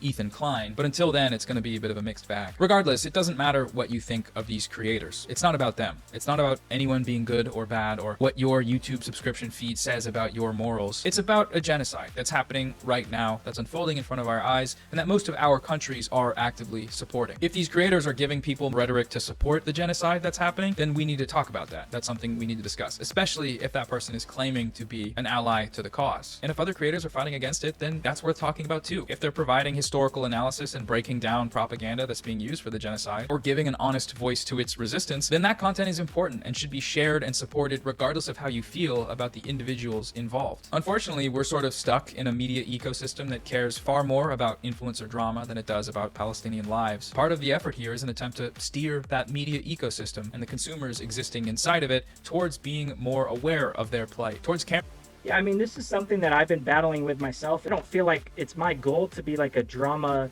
YouTuber, but I feel that this is important to cover for all the reasons he just mentioned, because of its connection to the larger narrative. I think that it's important to fight against his narrative because it's a lie, for one thing, but he's right. It's also taking advantage of the algorithm to get our ideas out to more people. And if that's what works, I really don't have a problem with it. I don't care what people label me as, because I already know that my content's going to grow and evolve and cover a wide range of things because I have a wide range of interests. I am absolutely tired of the Ethan crash out. I really wish that he would wind it down, give it a rest, find some help offline to deal with his mental problems. But until that happens, I'm going to continue to cover it, and I'm not going to feel guilty about doing so. So yeah, good point from Noah. Shout out to Noah. caring about it and hopefully doing something to try and stop it. So anyways, yes, I will keep using influencer drama to grab your heads and slam them against the screen to show you what Israel is doing. And if you don't like that, tell your favorite influencers to stop using their massive platforms to back a genocide. Tell them to stop spreading genocidal propaganda, lying about the resistance to it, and silencing and deplatforming advocates against the genocide. Do that, and then I'll leave you all to your slop. It's very simple. Okay, that's all for today's video. Thanks for watching. I've linked some fundraisers below. Support them if you can. Free Palestine. Goodbye. Let's go to what Hasan is kind of, I think this is replying. Defamation is kind of idiotic. I have grounds to sue Destiny and Ethan for defamation. I would never do that in a million years. Okay? Part of the reason why I would never do that in a million years is because what kind of financial damages can I fucking point to? Like, the context nuke flopped just because someone defamed. Yeah, that's a good point. When you have, you do need to be able to point to financial loss. Now, on the opposite side, maybe that does point to Ethan having more of a case because he's definitely been tanking, losing viewership and all of that. The problem with that is that started even before October 7th, and then it took a big dive right at October 7th. But you know, Hasan wasn't doing anything to Ethan. He never did. He's still just defending himself against Ethan's attacks. But yeah, if anybody's suffered financially since all of this, definitely would be Ethan for sure. I don't think that means he has a case. It is interesting. I don't think Hasan has had any financial sufferings because of this. Like that's one of the aspects. I think the Hasan hatred chunk of money that he's been losing, that's been a part of the equation for a long time.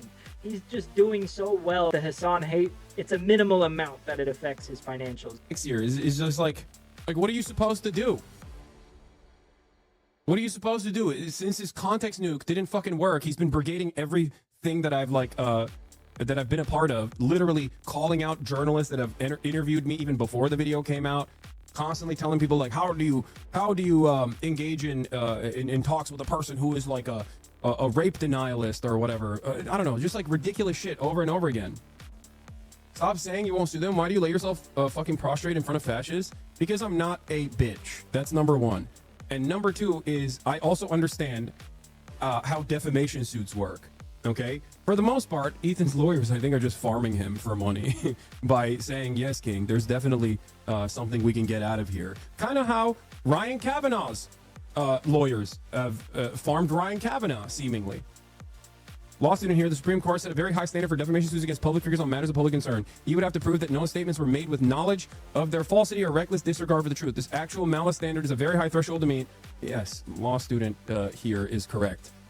The actual malice standard is a very high threshold to meet, and so any lawsuit is definitely meritless.